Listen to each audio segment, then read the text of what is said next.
बड़ी खबर, जहां गोला में सपा की हार पर मायावती का ट्वीट आया है, जहां यूपी के खीरी का गोला गोकर्णनाथ विधानसभा उपचुनाव भाजपा की जीत से ज्यादा सपा की 34,298 वोटों से करारी हार के लिए काफी चर्चाओं में है। बीएसपी अब अधिकांशतः उपचुनाव नहीं लड़ती है और यहां भी चुनाव मैदान में नहीं थी, तो अब सपा अपनी इस हार के लिए कौन सा नया बहाना बनाएगी, ये मायावती ने ट्वीट कर कहा है। 2 ट्वीट उन्होंने लिखे हैं। दूसरे ट्वीट में मायावती ने कहा कि अब अगले महीने मैनपुरी लोकसभा व रामपुर विधानसभा के लिए उपचुनाव है। ये 2 ट्वीट है, देखिए आप। दूसरे ट्वीट में लिखा, आजमगढ़ की तरह ही सपा के सामने अपनी इन पुरानी सीटों को बचाने की चुनौती है। देखना होगा कि क्या सपा ये सीटें भाजपा को हराकर पुनः जीत पाएगी या फिर से वो भाजपा को हराने में सक्षम नहीं है, ये पुनः साबित होगा। ये मायावती की तरफ से 2 ट्वीट किए गए। बिल्कुल, इस ट्वीट का कंटेंट क्या है ये आपके सामने स्क्रीन पर है और 2 ट्वीट से अपनी बात कह रही हैं मायावती, और उनके कहने का लब्बो-लुआब ये है कि समाजवादी पार्टी ठीक तरीके से मैदान में थी ही नहीं, इस वजह से बीजेपी की ऐसी जीत हुई जिसमें जीत का अंतर काफी ज्यादा है। और ऐसे में उन्होंने आरोप ये लगाया कि समाजवादी पार्टी ठीक से उपचुनाव लड़ती ही नहीं है और यही वजह है कि बीजेपी की ऐसी जीत रही। 2 ट्वीट करके ये बड़ा आरोप लगाया समाजवादी पार्टी से। अगले महीने मैनपुरी लोकसभा और रामपुर में भी चुनाव होने हैं, जहां आजमगढ़ की तरह ही सपा अपनी पुरानी सीटों को खो देगी। तो यानी इस वक्त गोला के बहाने उन्होंने आने वाले उपचुनाव पर भी साध लिया है निशाना।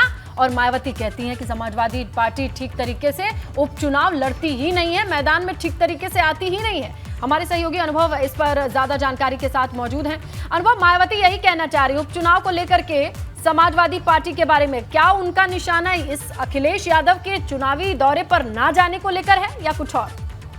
देखिए, कल जिस तरीके से गोला गोकर्णनाथ उपचुनाव पे नतीजे आए, उसके बाद समाजवादी पार्टी ने कुछ ट्वीट किए और ये कहा कि बसपा जानबूझकर बीजेपी को मदद करने के लिए वहाँ चुनाव नहीं लड़ी। 2022 की भी बात कही, तो कहीं न कहीं बसपा पर आरोप लगाए। पर आज बीएसपी सुप्रीमो मायावती ने पलटवार किया है, साफ तौर से समाजवादी पार्टी पर निशाना साधा है और ये कहा है कि जब 34,000 से ज्यादा वोटों से करारी हार सपा की हुई है, तो बीएसपी तो उपचुनाव ज्यादातर लड़ती नहीं है और इसके लिए अब समाजवादी पार्टी क्या बहाना बनाएगी।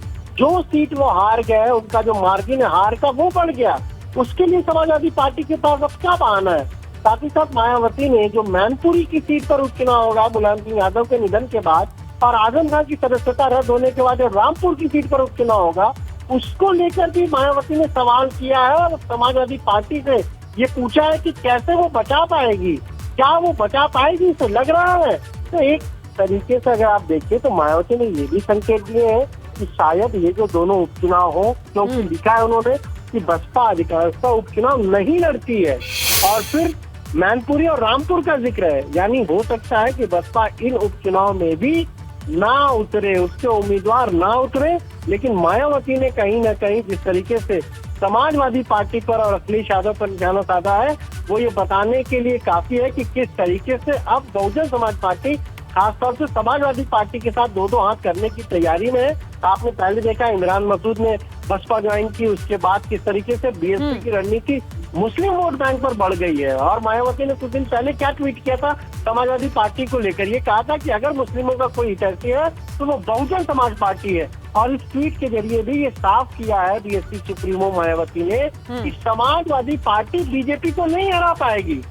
ठीक है अनुभव, क्या इसे इस तौर पर भी देखा जाए कि जब हम विधानसभा चुनाव की भी बात कर लें तो जिस तरह से बसपा ने अपने टिकटों का वितरण किया था, तो ये समाजवादी पार्टी की तरफ से आरोप लगा था कि ये भाजपा को फायदा पहुंचाने के लिए इस तरह से जो उम्मीदवार हैं वो खड़े किए गए हैं और उसका कहा गया कि नतीजा भी देखने को मिला। लेकिन मायावती यही इशारों में कह रही हैं कि इस बार तो उन्होंने चुनाव भी नहीं लड़ा, तो जो आप पहले आरोप लगाते थे उनका भी कोई आधार नहीं बचता है। तो क्या इस बात में कोई सच्चाई है कि वाकई समाजवादी पार्टी कमजोर नजर आ रही है भाजपा के सामने? तो महत्वपूर्ण है जो मायावती ने कहा, उन्होंने यही कहा कि भाई अब तो चुनाव में हम उतरे भी नहीं और तब भी समाजवादी पार्टी नहीं जीत पाई। अब जब बसपा 2022 के विधानसभा चुनाव में उतरी थी, 22,000 वोट बसपा को मिले थे, तो वो सपा मानती कि उसने हमारा वोट काटा। अगर इस उपचुनाव में बसपा अपना उम्मीदवार उतारती तो वो किसका वोट काटते? क्या वो सपा का वोट नहीं करता? और समाजवादी पार्टी के उम्मीदवार को 2022 में 97,000 वोट मिले थे, इस बार वो घटकर कितने रह गए? 90,000 रह गए। तो इन्हीं सारी आंकड़ों को लेकर मायावती ने ट्वीट किया है, हमला बोला है समाजवादी पार्टी पर और साफ तौर पर कहा है कि समाजवादी पार्टी बीजेपी से नहीं जीत सकती, और तब जब बसपा उपचुनाव में उतरी भी नहीं। बिल्कुल बिल्कुल। चलिए, बहुत बहुत शुक्रिया अनुभव ये पूरी जानकारी देने के लिए।